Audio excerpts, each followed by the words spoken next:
Welcome back. I'm Tammy Arender and you're watching LA Rider. I believe everyone should make a trip to Washington at least once in their lifetime. And I'm not just talking about our nation's capital. I'm talking about Washington, Louisiana and St. Landry Parish.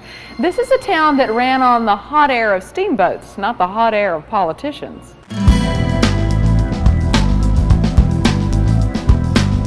As I head down Highway 190 west of Baton Rouge, it feels like it's 190, but that's okay. As long as I can continue clipping along at 65 miles per hour, the heat will never catch me.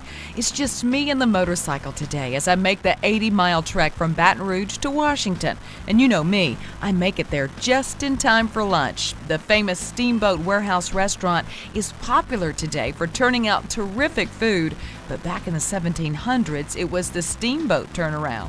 The first steamboat came to Washington in 1830. When they got to this area, they realized that the bayou was too narrow and they couldn't turn around. So this became the largest inland port between New Orleans and St. Louis. But in 1883, the railroad came through and greatly diminished that river traffic. There were 7 of these buildings. This is the only one remaining in the 1800s. This one was built in 1819, and it was just a warehouse basically for the steamboats. They'd come in from New Orleans, they would stop in New Orleans, and from Cuba, France, everywhere else, all those countries, they would bring all their stuff to exporting to the United States, and they would bring it up the bayou or the Opelousas River at the time, and they'd go all the way to St. Louis, Missouri. But this is all this was for. Jason Hugay, chef and owner of the Steamboat Warehouse, says much of the building is original, from the cypress beams to the tiled roof. While the restaurant serves as a museum of sorts for artifacts from the steamboat era, it's now the home to some incredible cuisine. Jason likes to do some exotic fish dishes, but he's also designed his own version of a South Louisiana delicacy. Pan-fried soft-shell crabs. It's my favorite. Why? Because we do not ever sell frozen soft-shell crabs. We pride ourselves on getting local. Sycamore Point, it's a little further south.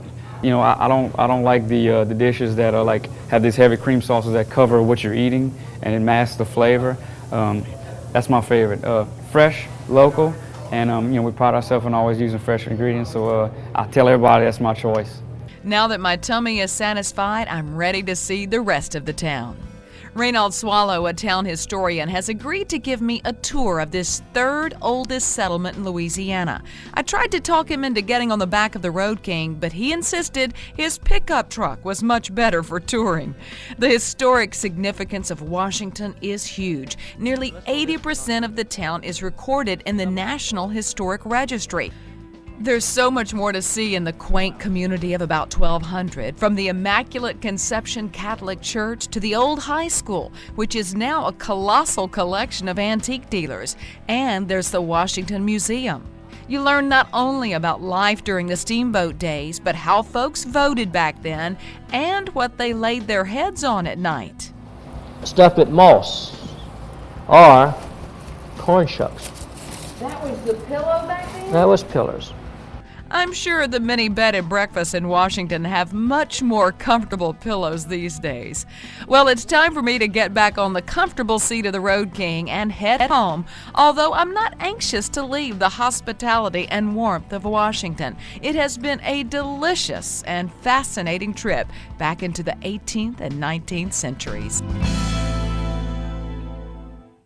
By the way, the Steamboat Warehouse restaurant is open for dinner each night except Sunday night, but they do a Sunday lunch and they are closed on Mondays.